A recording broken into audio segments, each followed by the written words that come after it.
In the last episode, we discovered the source of Mansa Musa's extraordinary wealth: gold from the rivers, salt from the Sahara, trade routes stretching across the known world, a treasury so full that scribes worked by candlelight just to count it.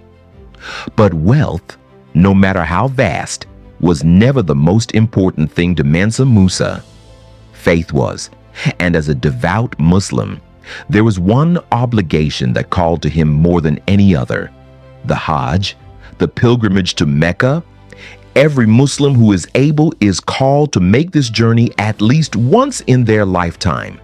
Mansa Musa was more than able. And he was not going to make an ordinary pilgrimage. He was going to make the most extraordinary journey the world had ever seen.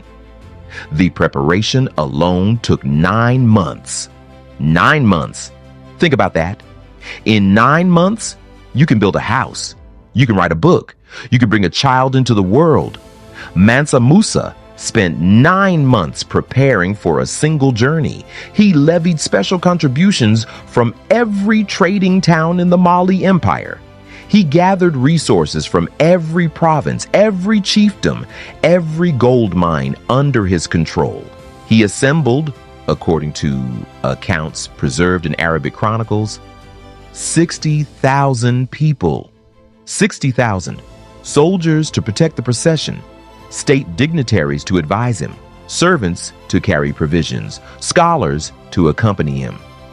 His wife, Inari Conte, and her 500 serving women, and then the gold, 100 camels, each one carrying 300 pounds of pure gold dust. Not gold coins, not gold jewelry. Raw, pure gold dust, 300 pounds per camel. 100 camels. Do the mathematics. That is 30,000 pounds of gold moving across Africa on the backs of camels. In today's values, that gold alone would be worth over $1 billion.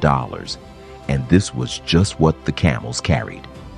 500 servants walked directly before the emperor, each one carrying a golden staff weighing 6 pounds.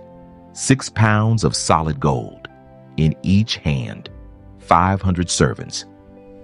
The procession stretched so far beyond the horizon that those at the front had no idea what was happening at the back.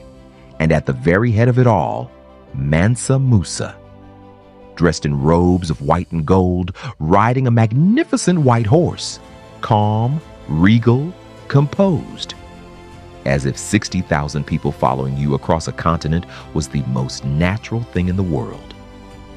The journey took them north, through the Sahel, across the Sahara, through Egypt, and on to the holy city of Mecca. A round trip of over 6,000 miles, nearly 2 years away from home. But first, they had to pass through Egypt, and the world would never be the same again. When Mansa Musa arrived in Cairo, the city stopped.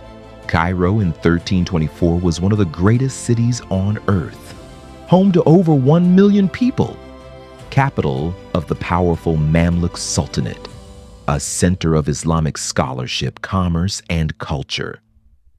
And yet, when Mansa Musa arrived, Cairo had never seen anything like it. The procession entered the city through its great gates, and Mansa Musa did what Mansa Musa always did. He gave gold to the poor on the streets, gold to the scholars, gold to the mosques, gold to officials who bowed before him, gold to anyone who approached him with their hand outstretched. He gave so freely, so generously, so completely without calculation, that something extraordinary happened. Something that had never happened before in recorded history, and something that would not happen again for centuries. The price of gold collapsed, not just in Cairo, across the entire Mediterranean world. We will tell that story in full next episode. For now, the procession moved on through Egypt, across the Arabian Peninsula, toward the Holy City, 6,000 miles from Niani, 2 years from home, and finally Mansa Musa, the richest man who would ever walk this earth, stripped off his royal robes, put on simple white pilgrim's cloth, and walked to the Kaaba like every other Muslim, because in the eyes of God, a king and a beggar stand equal. And Mansa Musa, for all his gold, never forgot that. In Mecca, he met scholars from across the Islamic world. He met Abu Ishaq al-Sahili, an Andalusian poet and architect of extraordinary talent. He paid al-Sahili 200 kilograms of gold just to make the journey back to Mali with him. Because Mansa Musa had a vision. He was going to build something that the world had never seen. He was going home, and he was going to build a civilization. Next week, we follow Mansa Musa on his return to Mali and witness the construction of one of the greatest intellectual centers the medieval world ever produced. Subscribe to the African Codex, because the greatest chapters of this story are still to come.